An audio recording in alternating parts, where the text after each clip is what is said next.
become Jez now, and a lot of people are now referring to him as Jez, and I think he's still not quite sure about it, but he kind of likes it. He kind of likes the familiarity of it. So even in business, Jeremy, it's it actually seems to really be kind going of down nice that when path, a client drops a Jez on me. I'm like, all right, this is a good relationship. It says they trust you and they want to be a friend, really. If someone drops a nickname in, I think it's... and so there's the first nugget for the night. Yeah, and trust, I think, is very much what you guys have. And Jeremy, I know you are kind of the front man of Heartstory photography right now, while Katie, you're doing a lot of work with KDK as well. But Jez, you've always been very good at, communicating and interacting with people. And I imagine that customer service and excelling at customer service is why, or a major factor in why you've been successful. Because I don't think of you like a car salesman. I think that you would get people to trust you and see that you're authentic, very early in the piece. And I'm just interested to know how you go about that servicing process, and the role of education and building trust, how that all works into it. Funny, you never stop evolving, Liv. One of the things that I've, like, even still, like, some of the conversations that we've been having this week are still like, penny drop moments of like, wow, this is where we're at with our business. And I think probably the spine of what I would say makes our business successful and completes the loop is that we actually care about our clients.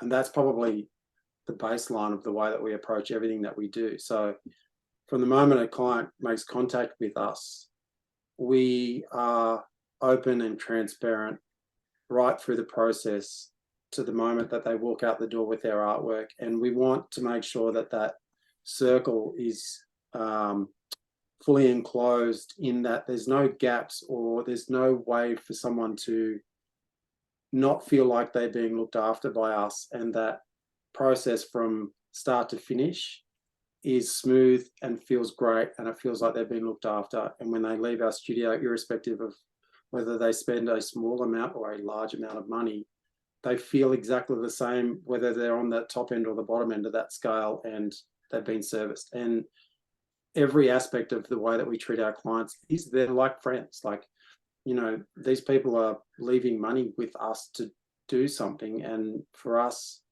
holistically, it's important that we love what we do. We love the people that we service, and they walk away with a smile on their face and a product that we're proud to say hangs in their home. And that's probably the gist of the way that we approach it.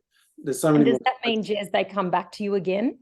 A lot of them do. They do. So many of them. Yeah, it's great. Sometimes it's amazing. It's actually amazing how many do. Yeah, it's great seeing the kids change and grow, and hearing the stories that, like, for weeks after the session, the kids are like, when's Jeremy coming over? When's Katie coming over? Like, that kind of stuff is. We actually get a bit competitive about that. Yeah, like I actually had a session with 3 kids a couple of months ago, and this was a first, where at the end of the session, so the kids were, I think they were 8, 10 and 13, and 2 of the 3 kids cuddled me at the end of the session. I'm like, okay, I've had handholds before and high fives, but I haven't had cuddles before. I'm like, am I unlocking a new level in client relationship in this? Because that is a win. And not only is that a win for me that I got the kids, but in winning the kids over in that scenario, it wins the parents over. And if the parents are feeling the time that they have with us in a really beautiful, emotional way, when they see their photographs, that's their connection. They're connecting with it because they remember. Like, a photograph is a window to a moment, and if there's no moment that's important, it's just a photo, right? Like, so we're selling moments to clients that we hope they will cherish and remember in this really beautiful way. So there's so many layers to this cake, Livy. It's like, where do you stop? But that's such a good example, because I'm sure everyone who runs a photography business, wishes to give good service. Like, we all, these days, we all want good service, right? So that's one of the ingredients that, as business owners, we're looking to inject back into the business. But it's not just about what the elements of the service are. It's actually what's coming from you, the human in you, or the photographer or the salesperson or whoever's working in your team. they have to be in congruence with your values as a business, meaning that what's going on inside of them is what's going on outside of them, because your clients can feel it. And if you're just putting on a front, or like, you know, really you're hating them on the inside because, like, you know, they questioned your pricing or whatever other thing, but on the outside you're like, you know, doing the smiley face or whatever, they're going to feel it. They're going to feel that something's off. And that can happen not just on the shoot, but at multiple points throughout your experience. So you might be giving great service, but if that other stuff isn't happening as well, then that's where it can let itself down, because there's more to it than, you know, than just crossing, you know, doing the ticks and crossing the T's and dotting the I's. Yeah, an interesting one was, we had a question the other day about, because I've been doing this for quite a while, nearly 30 years. I've been, like, I photographed a lot of weddings back in the day. Anyway, there was a question asked by someone who was a wedding photographer. It was like, how do you get up for every single session? Like, how do you, because he was saying, I had to sit in the car and psych myself up to go and shoot this wedding. I'm like, it's not like that. Like, I love what I do so much that I'm excited to get out of the car and greet them and go hang out with the kids and capture beautiful moments, because I'm excited about what we do. Yeah, you don't have to like bolster yourself up in order to like do the thing. But I've got to say there's another aspect to that, and that's really important, and it's one of the things that we care about so much as photographers, and certainly I do too in my coaching capacity. And that is that if you're not taking care of yourself in your business, if you're not prioritizing your needs and making sure that they're being met and that you're okay as a human, then you are going to have to bolster yourself, and you are going to have to overcome that feeling of nerves or stress or fear, or exhaustion before you go out and do a shoot. So the description that Jez is talking about there, like, that happens to a lot of us. Sometimes it just happens because we're having a crap day, and that's fine. I'm not really referring to that, but sometimes it happens over a long period of time repeatedly, because that photographer is not prioritizing themselves in their own business. So they're working really long hours, they're not getting enough time off, they're not prioritizing their health, and, you know, burning the candle at both ends, and probably not earning enough money. So they're starting to feel resentful. Their clients might be questioning them over things, and this whole like cycle can start to happen where it just feels like shit all the time. And we've actually both been there. Like, we know what that feels like. We have been there, and we have course corrected a number of times when we can feel it creeping back in, because it's the difference between a profitable, successful business and a well, happy human, and someone who's in burnout and isn't making any money and is just, you know, really frustrated with the whole thing. And then all the shades of grey in between as well. Well, the word I think of, given that you've just said that, is sustainable. And I distinctly remember a change in the way businesses were run and how successful they were around about 2009. We were just talking about this a little earlier. I know some of you probably weren't in business then, but it's just interesting to draw a comparison and to use this to talk about business models, because in 2009, that was the year that the iPad came in, and we saw this incredible change in the way people did business in the photography world. Before that, it was very much based on print sales, album sales, and you could make good money from that. And albums, let's say in the case of weddings, and I don't remember so clearly on the portrait front at least though, but albums were a part of the package. You paid to have the shoot and the printed products. Then there was a distinct change, and the era of shoot and burn kicked in, you know, from about 2010 and onwards. And that's where we also started to see a lot of what were called weekender photographers, and they were doing it as a hobby. So they might do things for free or for very little money, and they might do a lot of them too. But we saw a lot of businesses like that come and go very quickly. And here we are with you guys. You've been doing this for 20 years and you're still profitable and you're still evolving. So I'm interested to know, you know, I think the business model, or you've got to have solid foundations for your business. And I'm interested to know how you started yours and what were the foundations for your business and what made you decide you were going to do print or digital, or how it evolved. Should I take it away for Heartstory? Do Heartstory. Let's not go. Let's not go back to the dark ages. He doesn't want to go back to the dark ages. I'm just teasing. Okay. All right. We'll go back to 2009 because it's interesting. Here that we you- are, 2009. as the example, that's the year that I founded Heartstory. So December that year, after about a year of portfolio building, I was like, all right, this is the name. I'm doing it. And I launched. And I launched with not very much skill, very small amount of skill, I believe, but yeah, a lot of passion, and not really much of a business model. Pretty much like the majority of photographers, certainly in the portrait industry that I have met over the years, many of us started in that same way, which was, you know, I really want to do this. I feel like this is my thing. This is my calling. I didn't even know you could make a living out of it, but now that I know, I want to do it, and I'm just going to give it my all. And so that's what I did. But for the first few years, I didn't really know the type of photographer that I wanted to be. I just wanted to follow my heart and take the photos that, you know, that came from me and made sense to me. And hopefully my goal was that I'd find clients that resonated with that and I would make some money.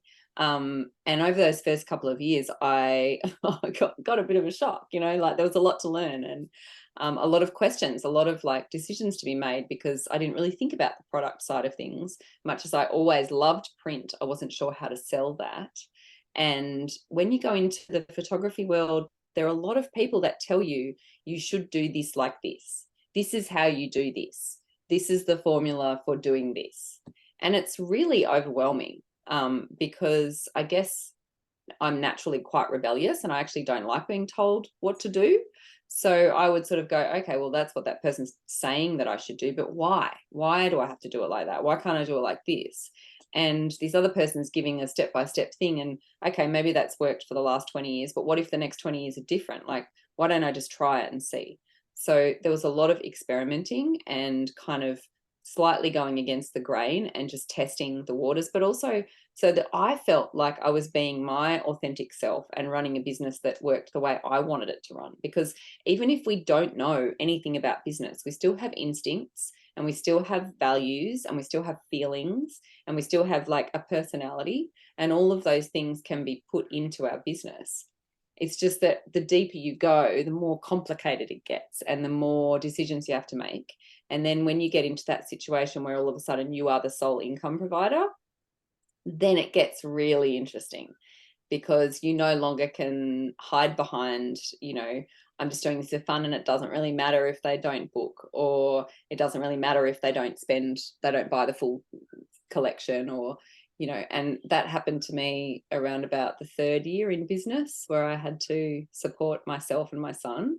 And that's when everything started changing. And I was like, well, I'm going to have to be a real business owner now. Like, I have to be a real person. I can't just be a hobbyist. Not that I ever considered myself that. I was pretty dedicated, but I realized that there was more to this business thing that I was doing than just making, you know, $60,000 or $70,000. I was like, I have to step up now, otherwise I'm going to end up being one of those people that I don't want to be. And so that's where the learning really kicked off. And, you know, and really a love of systems, possibly systems and workflows and checklists. Well, yes, Can I just add, just in case people don't know anything about us, we didn't meet until 2012. So we started in business I joined Heartstory 2013-ish.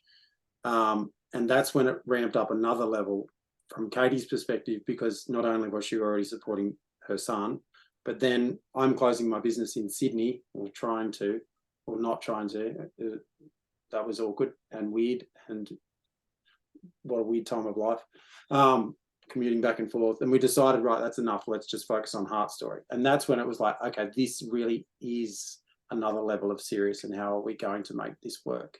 So I think there was a few catalysts in that first few years of Heartstory where it was like, it had to evolve quickly to that, and then it had to evolve quickly to that, and then it had to evolve quickly to that.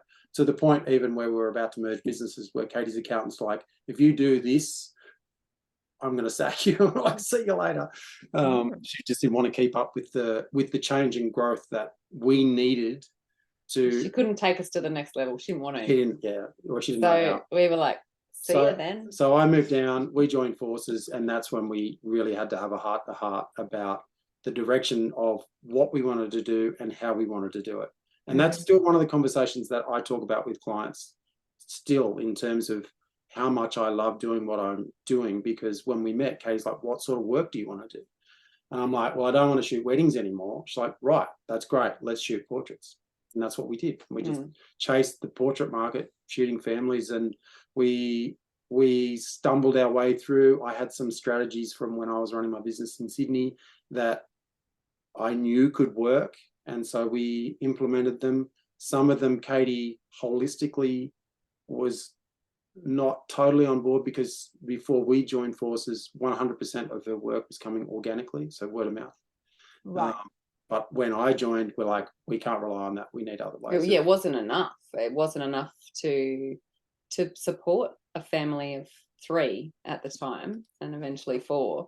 I mean, I know there are some photographers out there that actually do completely generate organically, but they're very few and far between. Generally, marketing is fairly essential.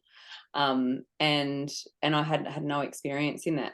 And just to get back to the kind of people telling you how you should do things, that was one of my stumbling blocks, is because the way that these marketing strategies were described to me made them sound scammy and cheap and uncomfortable, and I didn't like it. And I'm like, I don't want to run my business like that.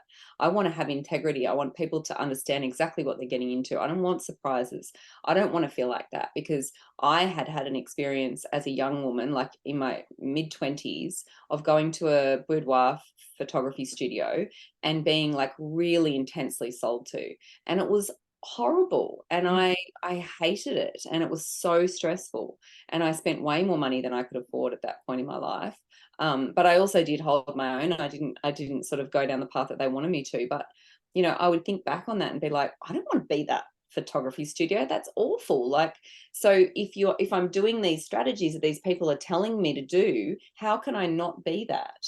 And that's really where a lot of the growth and the hard work has been, in figuring out how to market, how to get people on board who maybe have never thought of having a photo shoot before, and using some of those strategies which do work, which are out there, but making them transparent and full of integrity and authenticity, and building those relationships along the way.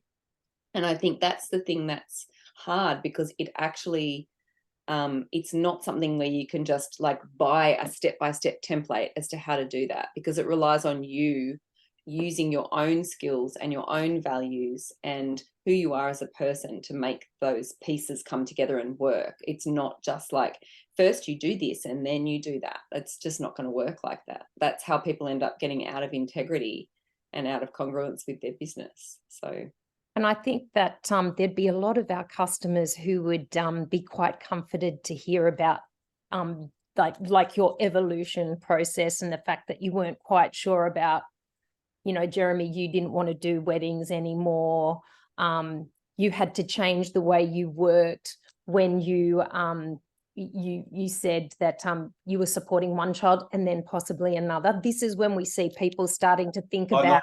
You're not talking about me, the other child. No, well, you are responsible. There were 3 then, eventually. But I think a lot of people have to change their approach to their business when they start thinking about having a family, and also when they get a mortgage. These are things that force you to kind of put some systems in place. So it's quite natural for everything to evolve and change. But I also like how you've said that you need to be yourself and make it work for yourself as well. So there's no one, it's not a cookie cut scenario. But tell me then strategies. Oh, sorry, Libby. No. I was going to say, you talked about marketing, but can you just tell me, before you started looking into different ways of marketing, which Katie, you said you had to learn, did you have all your systems set up first and your servicing approach? I had to bring a system on board that Katie's like, oh, that makes sense. I'm like, and it was pretty archaic, and it was just having sheets of paper with clients' details. Oh I mean, like, gosh. there's just tiny little things like that. But just going back to kind of the catalyst of what you were talking about and our business, Libby, because we care about the photos that we take so much, one of the biggest changes that happened with Heartstory is that in the first few years that Katie was doing it, she was supplying digital files. And then when those clients were coming back, she's like, tell me all the amazing things that you did with the photos. And they'd be like, oh, there's still on the CD in a drawer. But it was also like I was gathering the information unintentionally, because after, like, you know, a year or so of those questions, I went, oh, there's a major problem here and I'm not okay with it. I'm just not okay with this. And it just made me realize no one's going to print their photos. I have to. And not throwing shade on people that do it, because No. if that suits you, cool, that's totally It fine. just didn't feel right for me. When I realized that, I was like, I am not okay with this, because I print my photos and I care about these prints so much. That was one of the first big shifts for me, was like, okay, I can no longer do this. I have to change my model, because I'm not okay with people being so, like, they've invested a lot of money. It wasn't much money at the time, but it seemed like a lot. And then literally it was on a CD in their drawer, and they were ashamed to admit it to me, because they knew how much I had valued the shoot and they knew how much they had loved the photos. And I'm like, I am giving these people a problem, and I don't want to give them a problem. I want to give them a solution. And so that was a really big lesson for me to learn early in my business. I'm very glad that I learned it that way too, because it made me feel into what I wanted, which was to sell prints.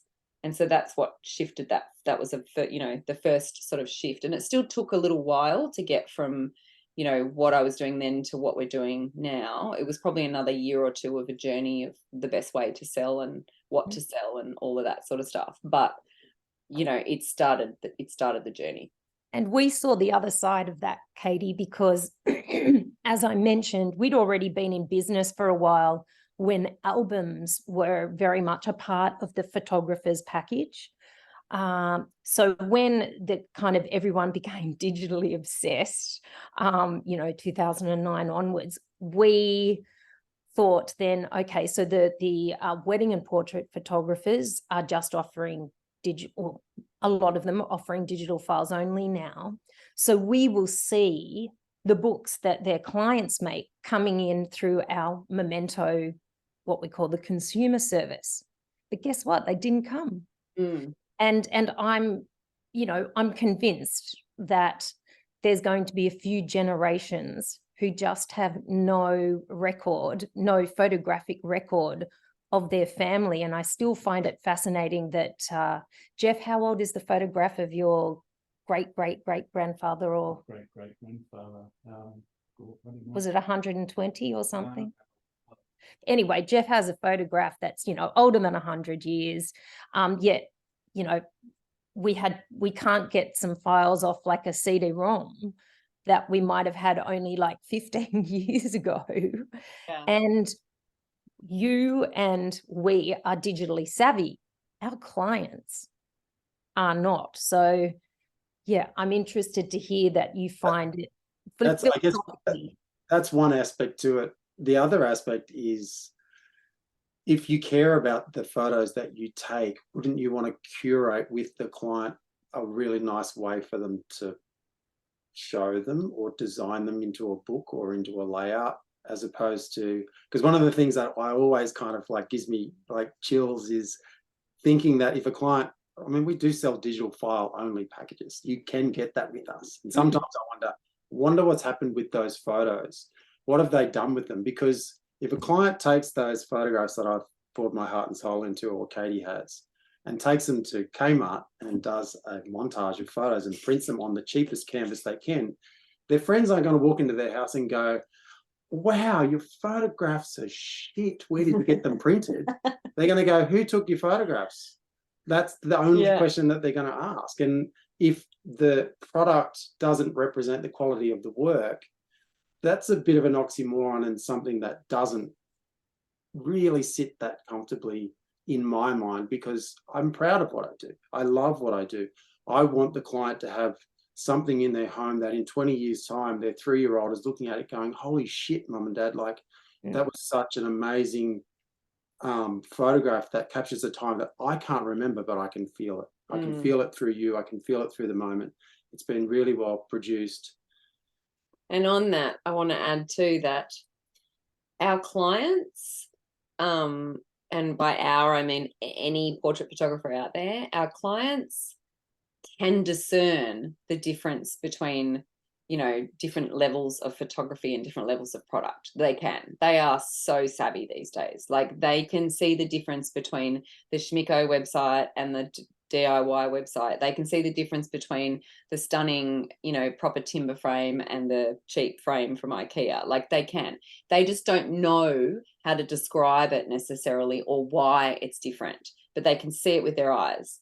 And so it's not up to them to make the solutions. It's up to us, because they will do what Jeremy said otherwise. And they might in their minds go, I know this is kind of embarrassing and nowhere near as good as they can do, but it's all I can afford right now. And they'll settle for it because they don't have the means, unless they're a graphic designer or a framer or a printer, to do it themselves. But the majority of people can see, but they don't have the control to.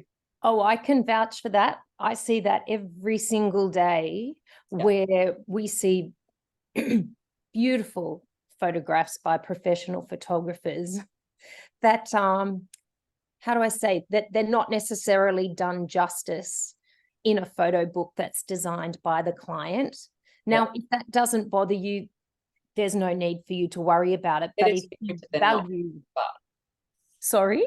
Better to be printed than not printed, but is what you're saying. Yeah, and if you want to have that same level of, you know, you're providing premium photography, you'd like the design or the use of these photographs to match.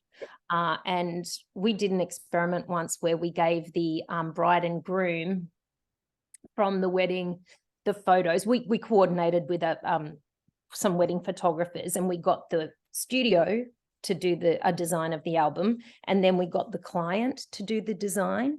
And I just wanted to do that as an experiment to see what somebody who was very creative, design savvy would do, and then what somebody who is not would do with exactly the same photos. Such an interesting experiment. Yeah, well, I mean, it was chalk and cheese. And to be fair, I didn't check this out. The woman who did it worked in marketing, so she was actually visually, you know, very literate. So she did a reasonable job. But the thing that the wedding photographers did, and this applies to portrait photography as well, like, there's a story. There was a story evolving. There was a narrative. You felt like you wanted to be at the wedding. Or in the case of your books, like your beautiful keepsake books, you do more than just photograph these people. You tell the story of the family and, you know, the things that they love or their characteristics. And these are things that, I don't know, enhance the photographic product. Yeah. So I want to give you guys something practical here. Of course we are, but Katie and Jeremy, a lot of people don't enjoy the sales process. They might be great photographers, they enjoy communicating, but they don't enjoy sales. You don't, right? But you still. No, hang on. No, I'm putting my hand up to answer that question. Oh yeah, no, this is totally for you. How do you approach sales? Because I often hear the younger, more emerging photographers talk about print products as a dirty upsell, which really stuns me. Yeah. So how do you go about it, and what are the top tips you can give to these guys to make sales easy?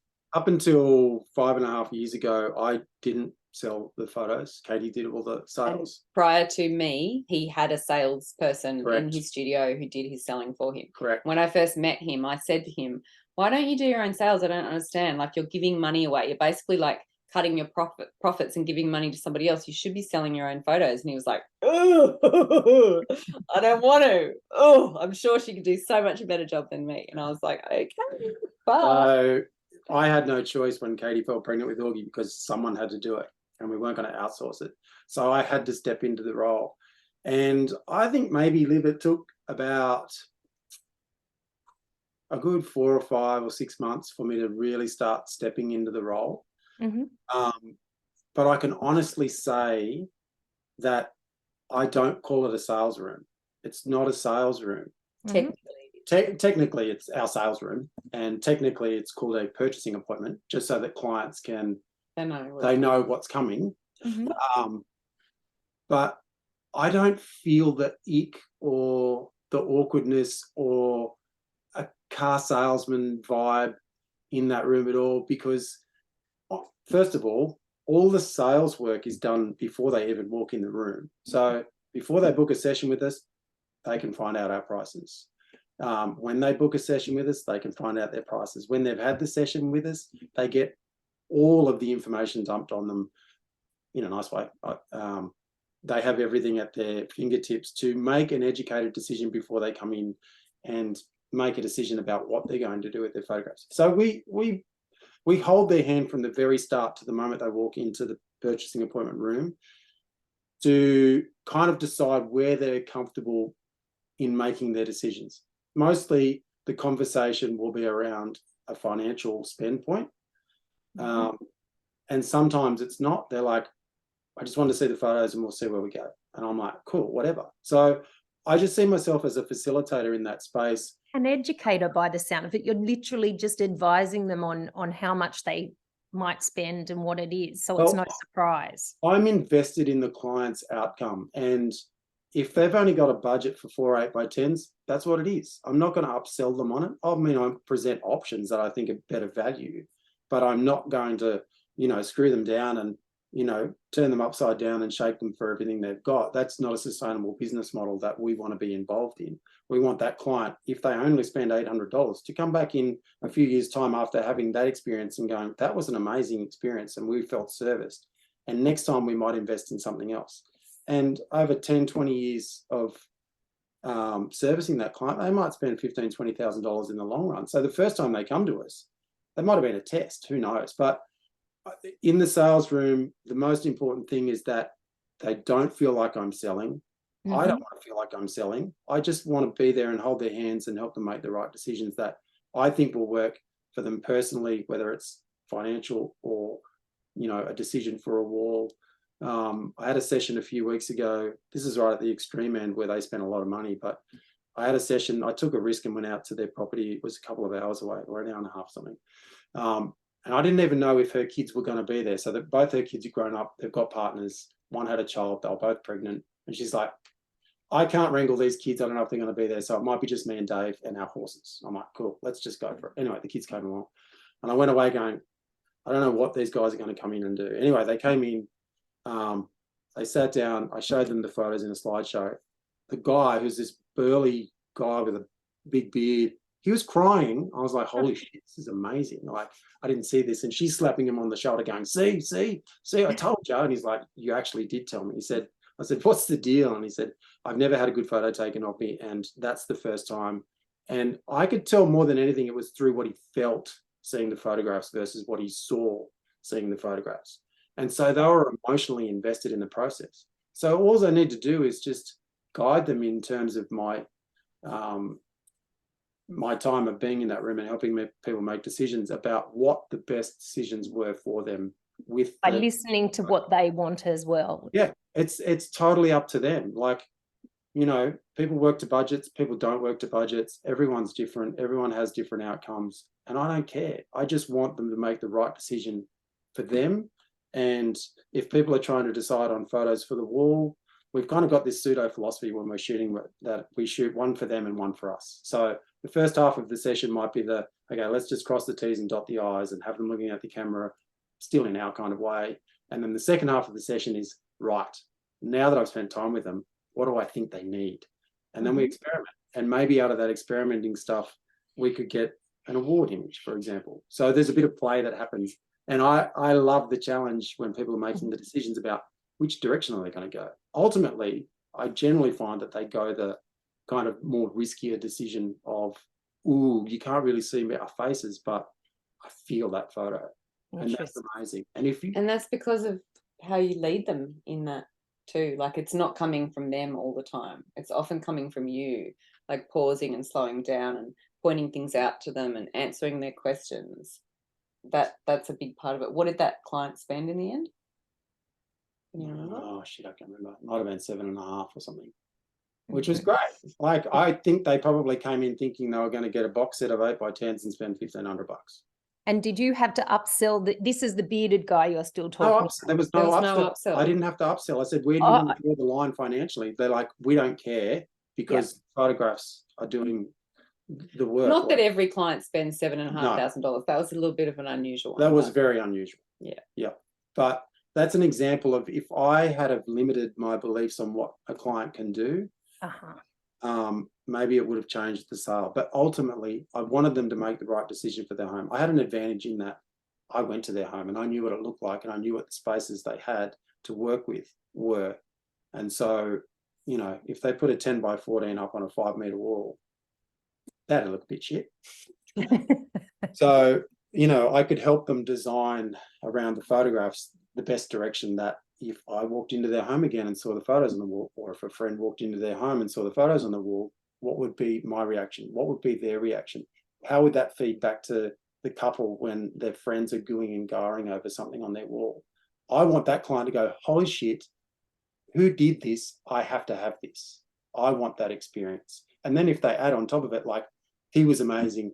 Like, it was the best experience of our lives. Like, he just captured us exactly the way we were. Even today, when she picked up her photographs, I had to help her down in the car because she had 5 or 6 frames, something.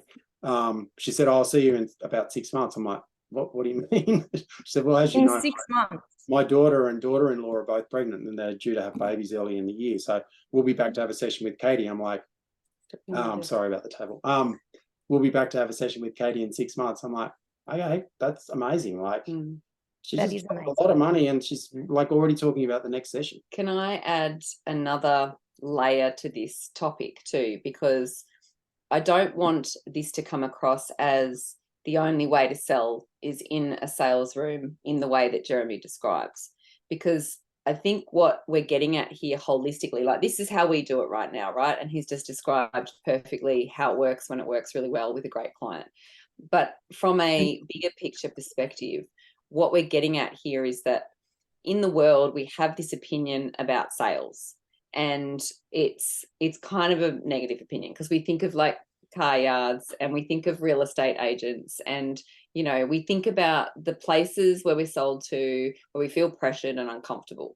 And as photographers, no matter whether we do in-person sales or we sell galleries, we're still selling, right? We're still following people up with emails. We're still giving them options to buy things. We're sending them reminders. It doesn't really matter what you do in your business, in any business, you are selling.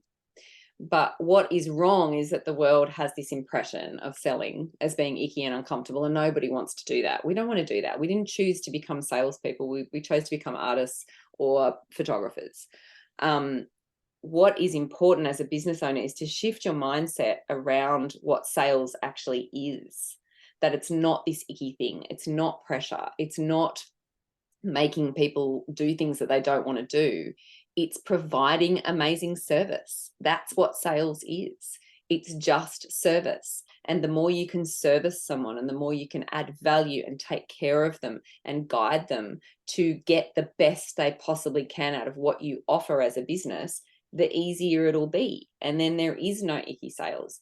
And that's something that we are not taught in business. Like, I have invested in a lot of coaching and education over 15 years, and I have had very few people talk about it like that to me.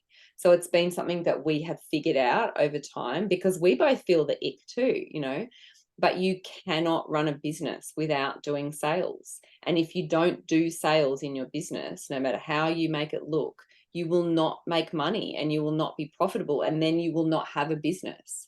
So it's really about reframing it and rewriting it so that it works for you, and just being really, really good at what you do and the service that you provide people. I couldn't agree more, Katie. And from what you've just described to me, and I know this because I've seen how you do your business over many years, but to me, it sounds like you genuinely care about getting a great photograph for them, a photograph that makes them feel something as well as being a record of a moment.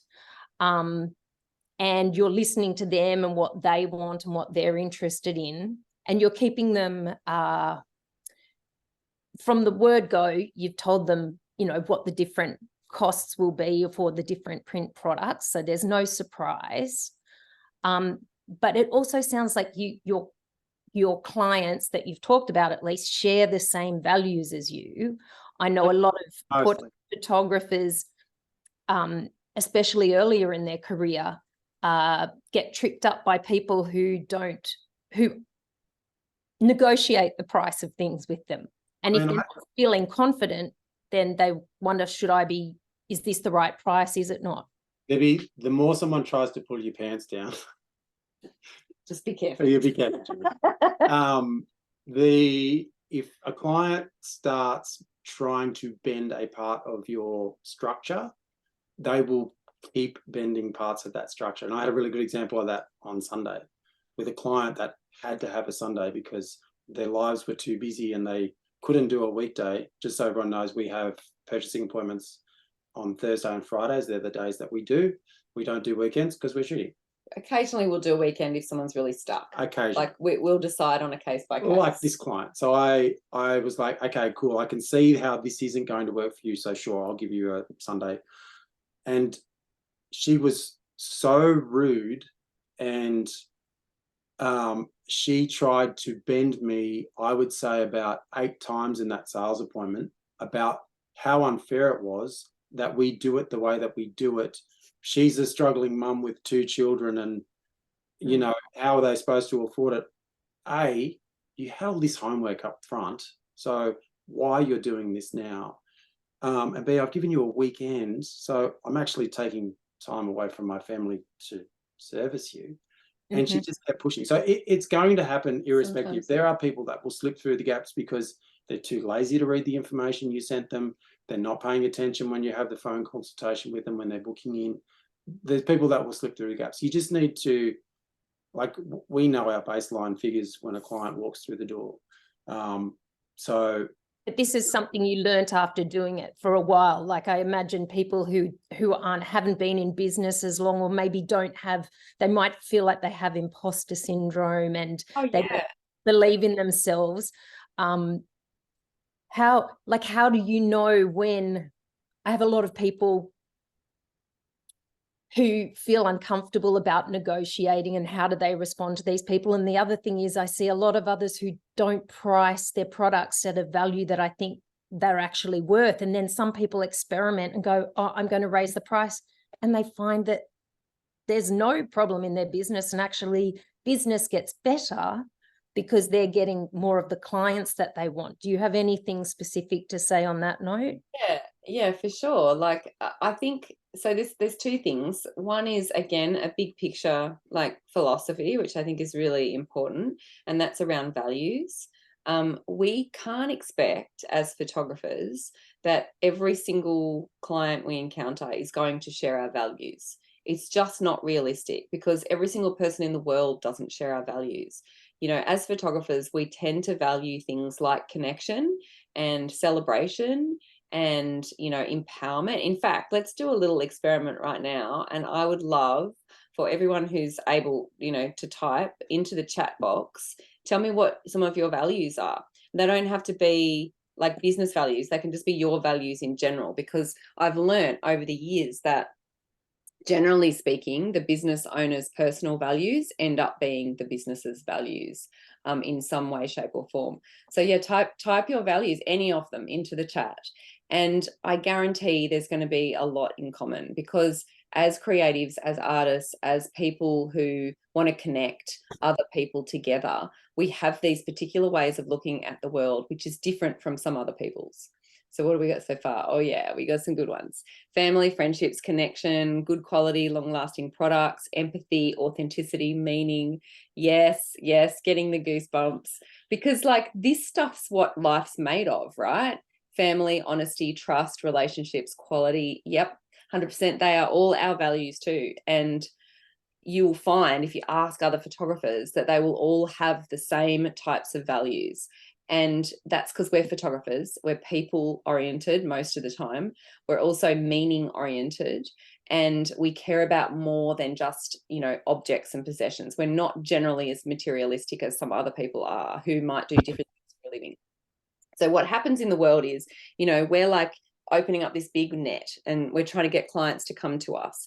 And out of those clients that come to us, some people are going to match us perfectly because they are going to see that in our work, and they wanted photos. So they're going to come to us and be like, oh my God, I can feel it. Like, I love you guys. I love everything you do. And we all will get clients like that. And they're amazing. They're the ones you want to keep, right? They're your favorite ones.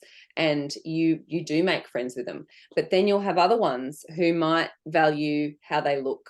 They might value their image.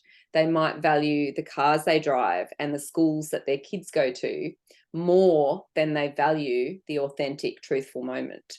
They might prefer that they are, you know, wearing the perfect, you know, I can't think of a designer name off the top of my head, but like the perfect gown for their photo shoot and not a hair out of place, and their children are smiling like they should smile. And that might be completely different to how you might want to be photographed with your family. Because I notice a lot of family photographers, particularly when they choose their own photographer, they want it to be real and messy and gritty, because that's how they see life, and are very unlikely to go and get that type of shoot where everything's perfect, because those people have different values, and they might value the image more. They might value the perception of that image more, and they want to be seen a certain way by their peers and their world. And I'm not judging them or saying that that makes them worse than us. It's just different than us. And there are some, obviously, photographers out there that service those people too, and they do great at it. So I'm also not judging them. But for a lot of us who are putting words like this in the chat box, because this is what we care about, when we encounter somebody who doesn't value those things, they will often do what Jeremy was just describing, or they just won't book you in the first place, or they will cancel at the last minute, or they won't spend money, or they'll try and bargain with you because they don't see the value in life that we see. Actually, can I add to that? The decisions that this woman made, she ended up choosing 4 8x10s because that was the cheapest package she could get. She has 3 children. She had a family photo, and she had a photo of the 3 kids. She was so wedded to getting a discount that what she decided to do, this is the icing on the cake, is she got the family photo, she got the photo of the 3 kids, and she only chose a individual photo of 2 of the kids, and didn't get the 3rd child. So you're saying she bit her nose off despite her face? Yeah, she was so wedded to not spending any more money than she had to, that's what she did. I'm like, boggling. So just to add to that, because these are, I mean, we're laughing about this situation, but like in my first 5 years of business, if that had happened to me, I would have not slept for several days, because I would have woken up at 2 o'clock in the morning thinking about this client. I would have stewed over it. I probably would have written to her later and offered her a discount. I would have never forgotten it. I would have really held on to that, because I didn't understand why she was like that. And I would have taken it as something I did wrong, or something in my business that was wrong. Because early in business journeys, we often focus way too much on the clients that don't go right, and not on the 90% that are great. You know, and it makes sense, because we're human. We are sensitive, generally speaking. Most creative people are quite sensitive, and we want to do a good job and be appreciated. So, you know, if that's happened to anyone listening, like, it's okay and it's normal. But what helped me a lot to turn that around in my own head and in the way that we respond to this was thinking about values, because it's just the same as thinking about somebody who's different to you in real life. You know, when you just don't agree with someone, when they are just different to you, they're not in your friend circle, because you're like, I just don't have anything in common with that person. Like, I'm not going to be friends with them. Like, we make these choices every day of our lives. But in our business, we want everyone to love us, and we don't want anyone to question our pricing. We don't want to ever encounter anyone whose values are different to ours, but it's going to happen. And if you can treat it with that same way that you treat people who are different to you in everyday life, then you can put it in its box and not let it affect you in such a way. You can say, look, it's going to happen, and it just happened. And I'm just going to dust my hands off, and I'm going to have a little chuckle about it. I'm going to vent. I'm going to get it out of my system, and I'm going to move on, because it happens to everyone. And you reframed the situation to make it a positive or not a negative. not a positive, but just accepting it in a different way so that it doesn't affect me in the way that it used to. Yeah, I think like we can only do a set number of sales appointments each week. And even with that sale, we still met what we needed as our average, or we expected as our average for the week. So it doesn't matter. Like, it's just a blip in the radar. I mean, someone could have spent that much money and been an absolute, like, darling, gorgeous human as well. So it's never really about the money. It's sometimes you just have experiences that, you know, can leave a bit to be desired.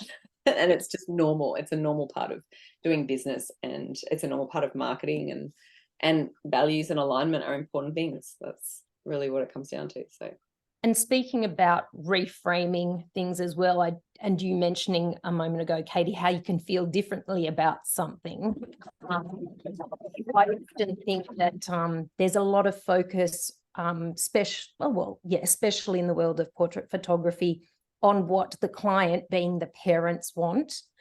But I think it helps to think about the fact that you're actually shooting this for the children. Like, the value is going to be even greater for the children, and not now. Like, if you're just focused on the parents and now and the value, then yeah, it might be harder to explain to them, you know, the benefits of print, or you'll feel salesy. But if you think about, ultimately, it's a keepsake for the child that will just have so much more value in 50 years' time, then I think it makes it easier to feel natural about I feel into that a lot in the sales room, Liv, in the way that I guide people in making decisions, because sometimes they're not thinking about the decision for the future. They're thinking about the decision for the moment and how much they love that photo of the child, which makes sense. Like, sure, but in 20 years' time, is that child, when they're an adult, are they going to feel the way the parent did about that photograph if it was just them, versus if it was a photograph of them with their loving mum or loving dad or loving dads or loving mums with them in that photograph, where they can feel the injection of connection and emotion? That's more tangible. And I have that conversation a lot with people, and it surprises me. It kind of does and it kind of doesn't at the same time.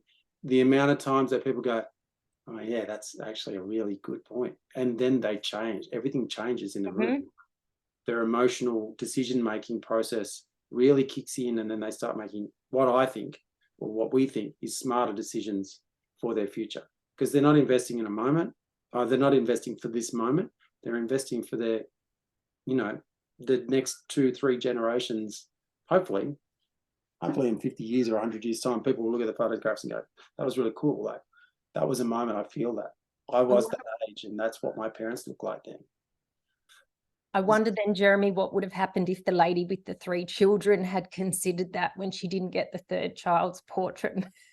I just don't think that people in that scope think like that at all. It's just, again, it's like, you just got to go, okay, you do you. We'll do us. And I'm not meaning to make it sound flippant, but you kind of have to be like that sometimes. Otherwise, it just eats you up. Absolutely. And that's another topic about lifestyle that I'd like to cover, but I'm just going to point out that we're at 8:30 now. So sticking to time, we will, we started 10 minutes later. But we could delve so much deeper into that sales process. I'm sure there's probably some questions that people might like to start thinking about for us to get to the Q&A section. Exactly.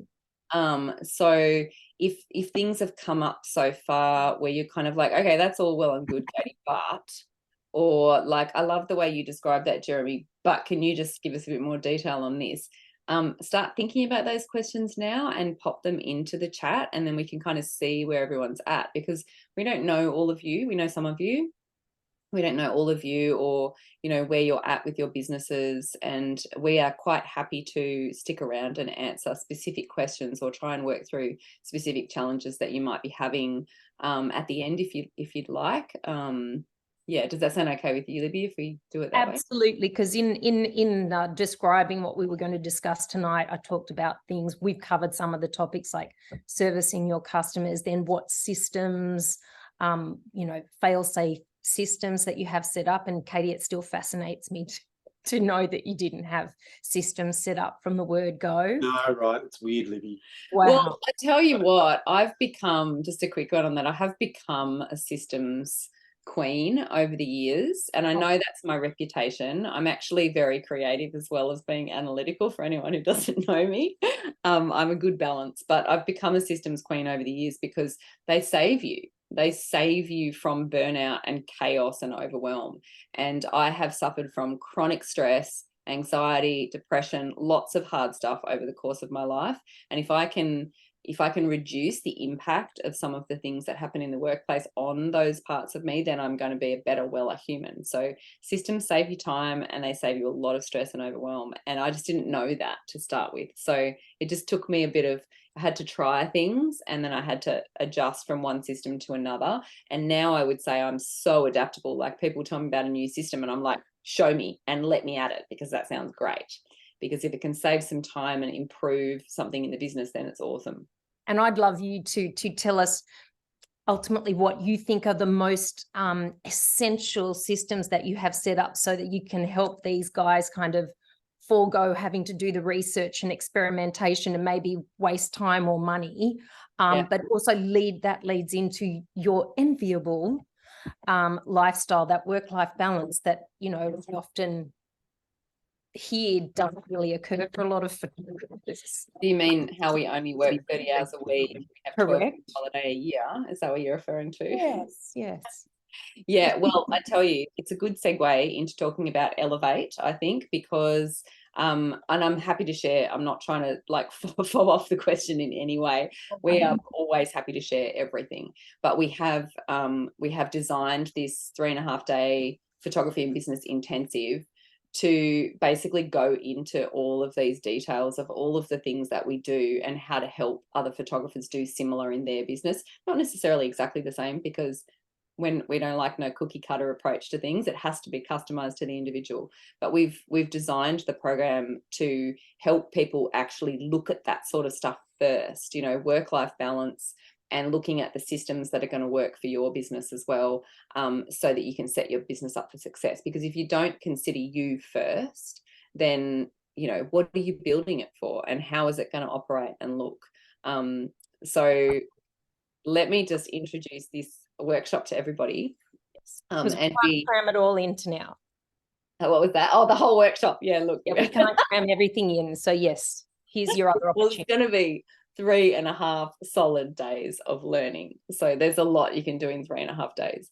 And we have a discount code as well for everyone who came to this Zoom. So I'll share that with you in a sec. If you haven't seen this, I'm going to paste the link into the chat. Where is the chat? Yeah, you just closed it. Now it's there. It's closed now. There we go. All right, I've just pasted the link into the chat so you can. And I'll include it in the email after. Thank you, Libby. If you haven't already seen it. And look, this is a great example of me selling. I'm giving service and I'm selling at the same time, because I want you to come to our workshop. Why do I want you to come to our workshop? Because it's going to be really amazing. Like, it is going to be just like tonight. We are giving this information to you because we want you to succeed in your businesses. We don't want you to be like us. We don't need you to be like us. You don't want to be like us. You want to be like you. But there is so little education out there that actually takes into account the individual and looks at their lifestyle, their personality, their needs first, and factors all of that stuff in, and then build the business around that. And the reason why we can do that is because we have been through all of these intense adjustment phases over 15 years plus in business, of realizing, oh my God, burnout again. Oh my God, we've just had another child and now we can't even run our business at home anymore. And now we have to move into a studio. And what does that mean? And does that mean we need to make more money? Or does that mean we need to change our clients? Like, continuous adjustments. And then just in the last 5 years, the biggest adjustment is that I realized that I just kept coming back to the same pattern all the time. So I looked back at 10 years and I was like, I keep coming back to this point where I'm overwhelmed and stressed and feel trapped by my business, despite how much I love it. And then when I'm like that, I can't give my all. I can't be the passionate, exuberant photographer anymore. I'm exhausted and I want to hide and I don't want to do anything. And I kept coming back to this pattern over and over again. And so what I've learned in the last 4 or 5 years is much more about how to take care of myself, how to take care of the humans in this business and make it suit us. And so even though I was already doing a lot of those things before with the holidays and the less hours, they would creep back up again into chaos. And now we've got to a point where we've created something that actually is sustainable. I don't believe it was sustainable at many points in the past. Like, if I'm really honest about it with hindsight, now it's sustainable. And because we've finally found this balance and we've learned a lot of stuff about how to teach this to other people, it means that we can help other people create sustainable businesses. And But that's does that mean you get less revenue and profit, Katie? Or does this equation allow for that to grow it as well? doesn't. It doesn't. And every time we've changed something in our business, it hasn't made our profit or revenue drop. Like this year, we went from working 2 weekends a month each to 1 weekend a month each, and we haven't dropped any revenue. We've dropped a little bit of profit because we've hired a staff member, and it will take a bit of time for us to build that back up again, maybe in the next 6 months. But that was a choice we made so that we could step out of that. And again, I'm not suggesting that every photographer needs to do this. You could be a solo operator and you can still run your business sustainably too. It's just that I did not know how to teach this stuff 5 years ago, and now I do, because I know what all of the different moving parts are. And because we have 15 years of history of looking at all these mistakes and successes and, and the shifts that happened and the systems that we've put into place and these overall strategies and techniques that work, we have a framework, sort of. It's a framework, it's not a formula, which we can help every photographer use. And so this is the first time we've ever offered a workshop like this, because it wouldn't have been as good if we'd done it in the past. We would have just been teaching how to do it like we were doing it. Whereas now we can teach it how to do it that suits you guys, that suits Nikki and Jade and Lib and Deb and Rebecca and Maha and Dom and Andy and Grace. We can teach that. Like, we know how to do it. And it's exciting to me to think that there's shifts that you can make that are just around the corner that you don't know about yet, and they can be super simple. Like, I bet there's some things tonight that you've gotten from us, just little things that have been impactful in some way. I'm not suggesting that they're going to go out and suddenly change everything in your business, but impactful things. And if you have had that, I would love to know what they are too, because I can't remember anything we've said in the last hour. Because we do love to wing it. But if you have gotten a little nugget of gold that stood out tonight, can you drop it in the chat and tell me? Because I would love to know, what they are. And again, questions. There's no questions in there. So, or maybe Nikki just put one in. I'll check it in a sec. So Elevate is happening next March, the 1st to the 4th. So it starts on a Friday afternoon, goes through to a Monday afternoon. And we have added in a bonus just today, where we're actually going to set up a pop-up Facebook group, which will go from Elevate to the end of 2024. And in that Facebook group, you'll be able to get our support as well as each other's support, so all the people that are coming. So you'll actually have this amazing space for support and accountability and tips and cheering each other on, which I believe is one of the things that is really missing for a lot of photographers, is that community, being in community with each other, and why in-person learning is so great. So we've added that in as a bonus for anyone who comes, because it will give you a way to be accountable to the action plan that you create throughout the rest of 2024. So we think that's pretty special too. And there's a scholarship program as well. So we're giving away a full ticket with accommodation to somebody, and that's open to apply now. As well. So we think this is a pretty incredible experience that nobody else is doing out there. I'm not saying no one is running workshops, but no one's running workshops like this. We're not selling a round hole for a square peg. I guess that's probably the backbone of the way that we're approaching what we're doing here, is that you know, you're not going to come to us and we're going to, you know, give you the sales tactic of making it successful in the room. Like, you know, this is how you do the stuff and put it on the wall. If you came into our sales room, you're like, what the hell does, like, what is going on in here? Like, how do you sell this stuff? Like, how does it work? It's organic. We have ways that it works for us. I know there's other educators out there that have sales strategies that work for some people, but we do it the way that we do it, and the mission for this is to help you do it the way that you do it. The way that you do it, the way that you want to do it. Yeah, that's it. because you need to put you in the picture, and that's the most important thing. Yeah. It's like that question that I was talking about before about how do you get yourself up for the shoot. I don't have to get myself up for anything when it comes to any part of our business.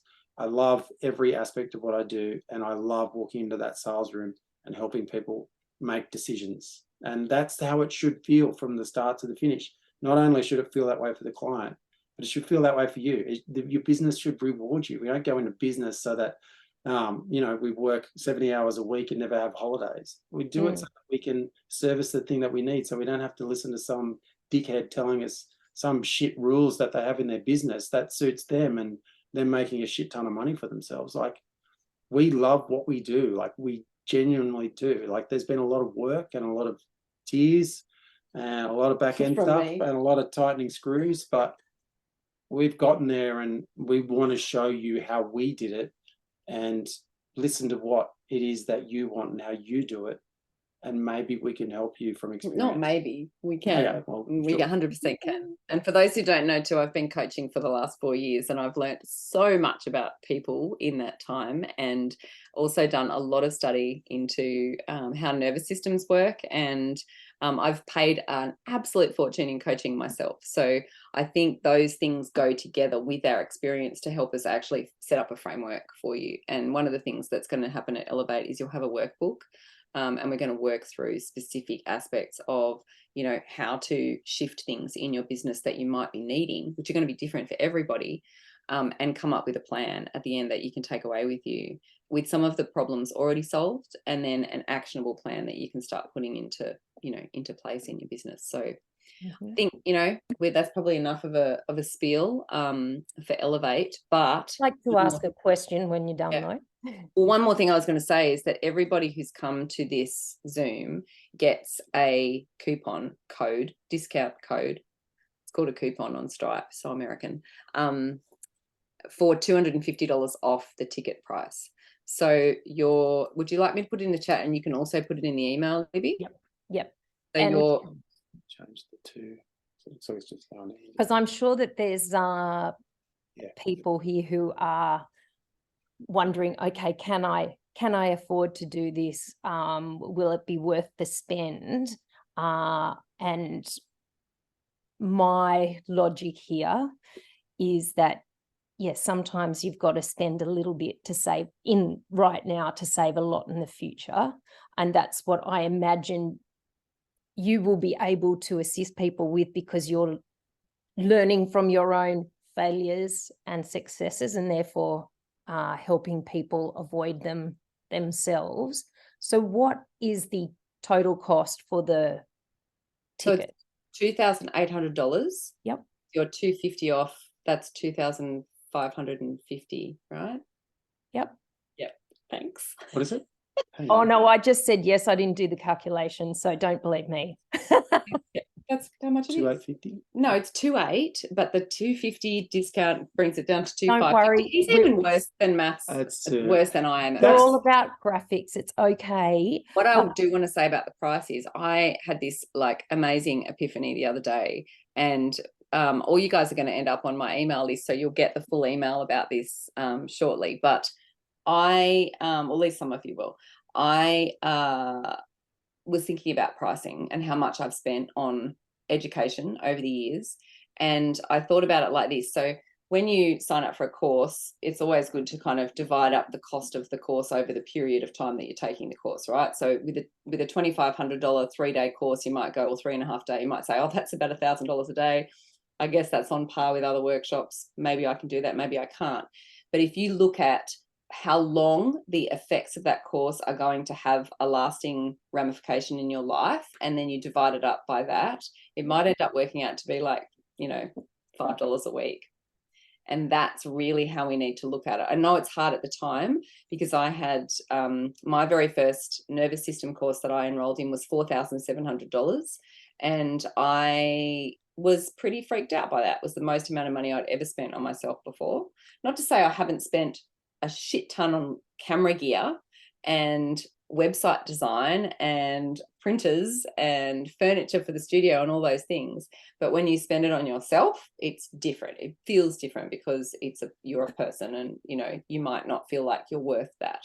But I did spend the money, and that first course that I did has entirely shifted my trajectory, and it's brought me to the point where I can run this course for photographers as well, that I may not have been able to do with such integrity before. And so if I think about it, I worked out with the calculator that if I think about it, the 3 levels of that course I did, which cost me over $14,000, from now until the day I die, if I live till I'm 95 years old, was about $5 a week. And it's going to affect the rest of my life, because every single thing I do has a flow-on effect that keeps actually compounding, you know. So shifting and spending money on yourself to shift something in your life is always worth it. It's just really hard to see it when you're standing on the precipice, and we all get that because we've all been there. And you know, we can't promise anything, but we can do a really good job of trying that promise. I'd like to throw in 2 examples too, Katie, because I should tell you that I actually am doing some coaching with Katie at the moment. So I can tell you from firsthand experience that all of the passion and the care and the intensive research that you put into your business, your photography business, I've seen you put that same amount of effort into the mentoring business. And Katie has made me do something that I haven't done for a few decades. She inspired me to do that.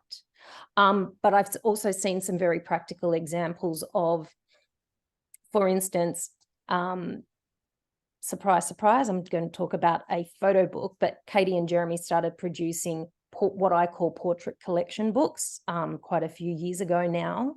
The reason I mention it is to say that since you started creating those portrait collection books, you've had a very generous new stream of revenue enter your business.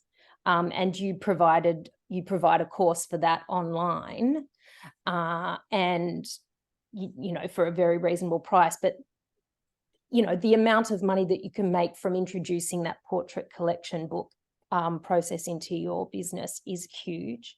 The other thing, Katie, that I would like to do myself is your planning session, because I missed it earlier this year, but I know that a lot of people aren't great planners, but the more preliminary work you can put into it, and you've got goalposts and timelines, the more likely you are to implement and succeed with that. So that would save you money as well. Anyway, about the best beeping calendar planning masterclass, that one. Yes, yes, I would like to do that one. And it's the time that will be part of Elevate. That okay. Part of Elevate.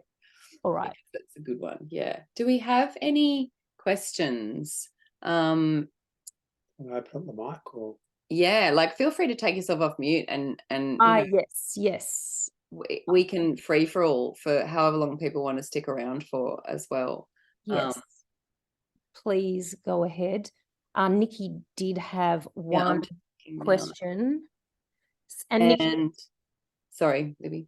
I was just going to say, Nikki, it looks like your question is about, and I'm interested in this side of things too, you know, content, social media. I'm a little skeptical about the benefits of social content or spending a lot of time on social content, but that's for Memento. We're a custom business. We're not an off-the-shelf, neither of you guys, but it's a different kind of scenario. But Katie and Jez, Have you always been big on social media? What do you find works best? Is it just the organic stuff? Is it the Facebook ads? Is it boosts? What is it? Is it worth it? Yes, and also no. Again, we're going to say it depends on the individual, because if you are getting really good engagement, because it has to be about engagement first. If you're getting really good engagement on a platform, then it's definitely worth continuing with that platform. So it could be Facebook, could be Instagram, you know, for some photographers, like branding photographers, it could be LinkedIn. Some use TikTok. There's no rule, but you know, I would say limit yourself to maybe one, or 1.5, like a little bit of effort on one, a lot of effort on another, because you can't be everywhere. And actually no one is. Even big businesses or bigger businesses than us, they're not on every platform either. It's better to, you know, it's sort of that thing about being a jack of all trades and a master of none. Like if you can focus your attention onto, you know, one platform, one avenue, then that's going to yield better results. When it comes to social media, I see a lot of people making mistakes with it and just posting the same old thing all the time, like, you know, continuing to put up photos, you know, as like as they think of it. But really for me, it's about, I believe it's about telling stories, and it's about using your time on that platform really effectively to tell stories and engage with your audience. If you're not getting engagement, then you don't really know if it's working, and then it might be better to turn your attention to something else. So, and on that note too, email is definitely better than social media. And not because it's more engaging, because, you know, there's just as much guessing games that happen with email. It's just that on email, you actually own your data. Whereas on social media, it's owned by Meta, you know, and I don't think anyone's really best friends with Meta, are they?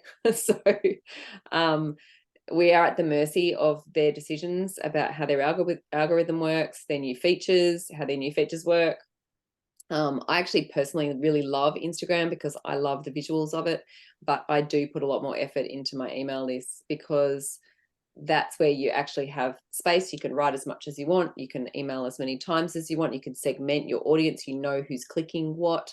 You know, there's so much more ability to sell on email and ability to reach people and know whether or not it worked. Whereas on social media, 1.6% of your followers sees what you post. You know, think that's fascinating. It's insane. Like that statistic came out of 2022, so I'm not sure where it's at in 2023. I suspect it's similar. So if you have 1,000 followers, then 160 people on average are going to see, 16 people on average are going to see your posts. But if you have 1,000 people on your email list, there's a good chance that 50% of them are going to open the email. So would you rather have 500 people open your email or 16 people see your Instagram post? So if you have limited time, focus on your email content rather than your social content, despite what you see in the media and, you know, on Instagram, it appears some people are there 24/7. But yeah, the return on investment is nowhere near as good as Instagram are propping people up to do that because it services Instagram. I mean, email is not governed by one body, right? So I mean, you still have to pay for it, but it's just you own your list and you can build and create and do what you want with it. That said, if photographers are finding that they're getting inquiries through Instagram or they're getting really great engagement through Instagram or Facebook, I definitely think it's worth continuing, but it's worth being very strategic about. And that's probably what most people aren't doing, is being strategic. It's another thing that's going to be covered in Elevate though, because it's something that I'm very passionate about, because I really care about social media and I care about our choices when it comes to email versus Instagram versus Facebook, and how we actually show up online and share what we do with people. So will you also cover, Katie, excuse me, how you build up your email database? Obviously you have your clients that become part of your email database, but how do you grow that? And I suppose this moves into marketing. Yeah. Well, I'm happy to just share that straight away now anyway, because there's a really simple answer for that. And that's running things like giveaways and opportunities where you can get people in bulk. Because what happens with email, Facebook, whatever platform works for you. So for us, it's often our giveaways and our competitions and our voting things that we do, where we get people onto the email list. But also any marketing that you do, you should always be asking if it's okay if you put them on your email list. And people are going to unsubscribe, sometimes in very large numbers. And that's okay, as long as you've got somewhere to fill them back up again from. There's no good having an email list that just continuously dwindles and you never add anyone new. But if you can add new people all the time, like we just ran a families of the season that closed today, and there were like 97 entries, which is not huge, but it's You mean fine. just a single photo, Katie? What's families? So like a competition where you put a lot of photos that you took over a period of time, and you get their friends and family to vote for their favorite. And so, and then you can use that in marketing in lots of different ways. It's a great strategy, but it gives you 90, well, in this one, for example, gave us 97 new email addresses to put onto our email database. Some of them are going to unsubscribe straight away. Some of them are going to stick around. So and was that was the platform Facebook, or where did they vote? On your website? Oh, they voted on our website. Email? Yeah, on our website. Yeah. So again, off the Meta, you use the Meta for for communication in between the platforms. But you want to get them to your website, you want to get them to your email list, and then you want to get them in front of your face. That's what you got to do. And did you have to do a lot of research to figure out what platform or tool you would use to do that voting? I mean, this is the kind of thing that does take time. And I just think you should always use your website. I feel like that's a no-brainer. It should happen on your website. So how you get the website. Do you mean a survey form? How are you collecting the data? Like, is it just a form on the site? At the moment, we're experimenting with Google Forms at the moment, which is the most basic of basic. Yeah, right. And if you apply for a scholarship to Elevate, you'll see a Google form, because it's free, it's really quick to customize, it's really easy to share the link, and it emails it back to you at the end. So it's like, why overcomplicate things? And to me, that's gold, because we see so many different tools and widgets that are used on different platforms, and then what you're talking about is actually quite simple and accessible. Yes. And you're not paying for it. And look, that said, we do have quite a long list of software and membership subscriptions, and like every photographer does, we've got a lot, and I'm happy to share them if anyone is interested. But yeah, look, I just think sometimes there are some things that you can just do yourself very easily and simply. And sometimes the systems that you're already using, like for example, maybe your CRM might have some features in it that can help you make things simpler.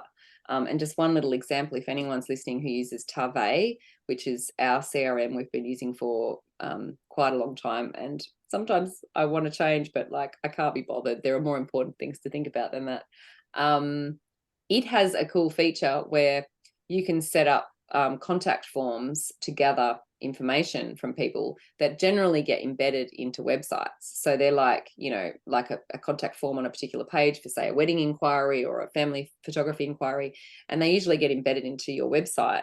But it dawned on me a couple of years ago, while I was trying to put together a very quick promotional giveaway, that you can just send the raw Tave contact form directly to people via SMS, and they can just fill it out and go straight into your CRM without any need for designing a web page. And I was like, oh, this is brilliant. I don't have to do the extra level of work. Like, sometimes the answer is right in front of you, and it's just about my desire for the outcome to be as easy as possible. That makes the difference between the person who's gone out and invested in some new resource that they maybe didn't need, that's expensive, and then they've got to work out how to use it, and then somebody who's like, hang on a sec, what if we just did this? Yeah, that works. Cool. Let's test it. All right, good, done. And then the less time spent on it means you're saving more money as well. Absolutely. And you're making more money because you can move on to other things. So it's, yeah. A few people off on mute. And would like to ask questions. I'll just keep talking, so please butt in. Shall we? Has anybody not? Come on, Nikki. That's so funny. Oh no! How you going? I actually have a family who does value what I do. I photographed them the second time, and a beautiful lady who I've also done her boudoir photos. And so it's the third shoot, and they ordered a Memento Pro album, and then they also, I went to give it to them, and then they said they agreed to being videoed with their children opening it and looking at it. And so my VAs put it together with some still photos, and it looks pretty good.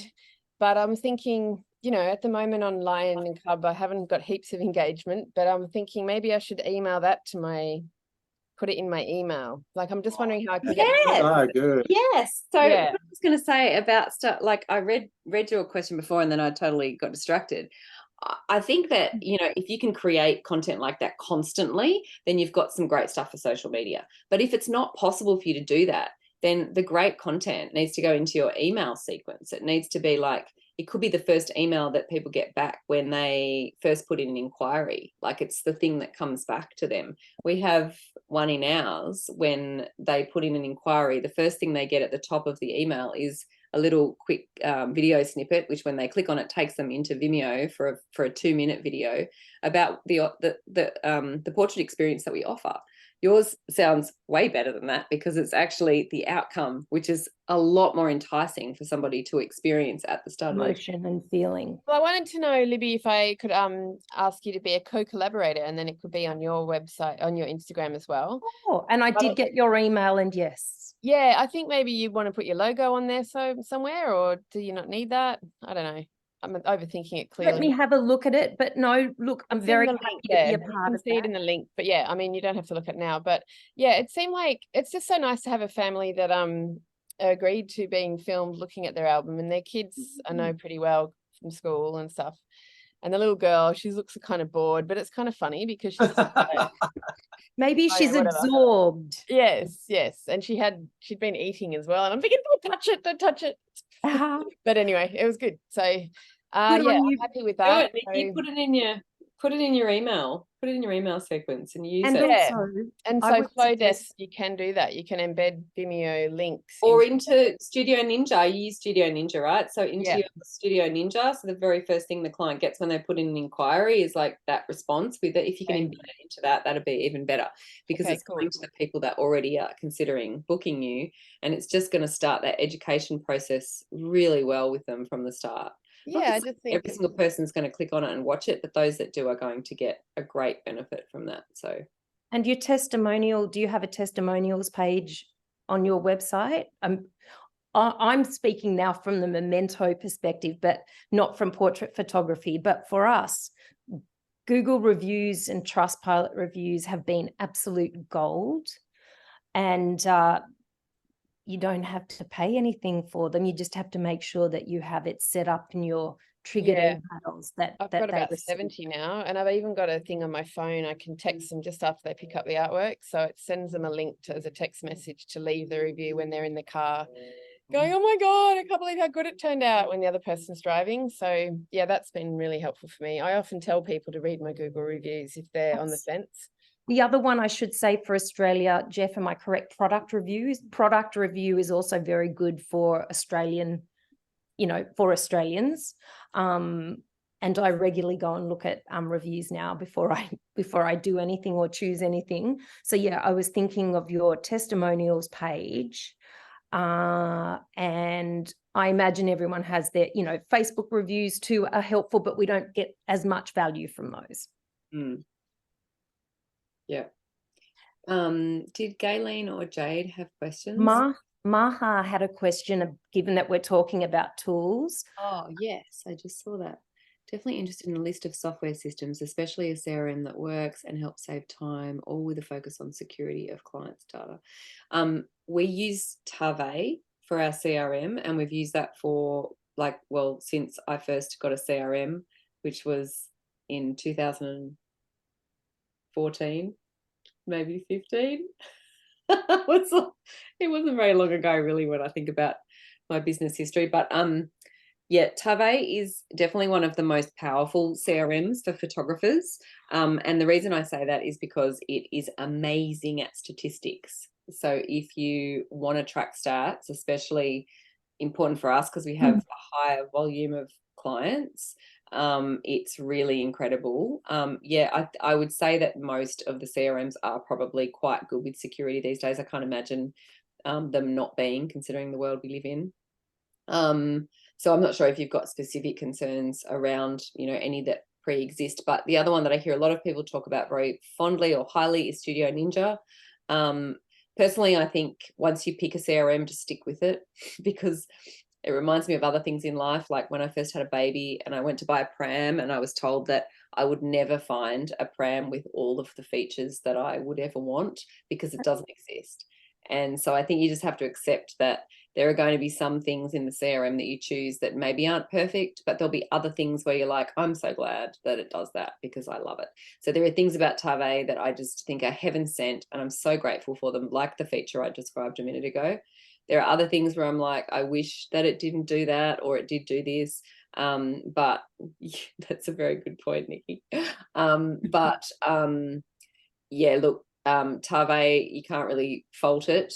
Oh, you could, but it still does a really great job. And Studio Ninja is the one that I think, most Australian portrait studios are using. I think it's a little less expensive than Tave, but it doesn't have the same automations or statistical ability that Tave does. So you just have to bite the bullet and get one. I'm using Sprout Studio, and it's Cool. really, yeah, really Heard some great things about that. It is expensive, but only because US dollars and everything, but it's expensive. But okay. What is the price of it? I think mine costs me about $80 a month, maybe 80 to 100 in Australian dollars. Yeah. I think Tave is not much different to that. It might be slightly less, but not by much. I think we were on a monthly subscription for a bit, and it was about $53 US. So okay, and you can I think mine's closer to. Actually, I've just changed to an annual subscription, and if you do it that way, what did I just pay? $680 or something like that for the year. Yep. And they do a Black Friday sale, and they offer it to all their existing people. So now, next year, this was the first time I've actually done it that way. Then it's first time I've renewed. I thought it was a once-off offer, but they automatically offer you the same. So yeah, I think it works out to be a 25% saving or something like that. Amazing. So that's actually quite good if you just pay it up front. Yeah. I did have a question though. Yeah. Can I come back to you, Galen? Yeah, sure. I just want to finish Maha's question, because I realised, no, it's okay, don't apologise, but I just realised that I hadn't finished answering it, and I suddenly thought, what if she needs to go? The software systems, the other ones that we use, let's just try and rattle them all off for her. We use ProSelect for selling in the studio, in the sales room. We use Asana for our task management. That's free. I love it too. We use Slack for team messaging, which is also free. We use Lightroom, obviously Creative Suite. We use Photo Mechanic for culling, only because Lightroom's a bit too slow for that. What else? Obviously Xero. Xero, yep, for our accounting. Well, not obviously. Some people use Mail. Well, obviously we have a bookkeeping software. Xero we use for accounting. At the moment, we're using PixieSet for. So we don't do USBs anymore. We dropped doing USBs started last year, and we switched over to PixieSet so that we load the client's galleries, their digital files into galleries, and they can download them from there. So they can kind of treat that as like a cloud storage space. If they ever lose their download, they can go back.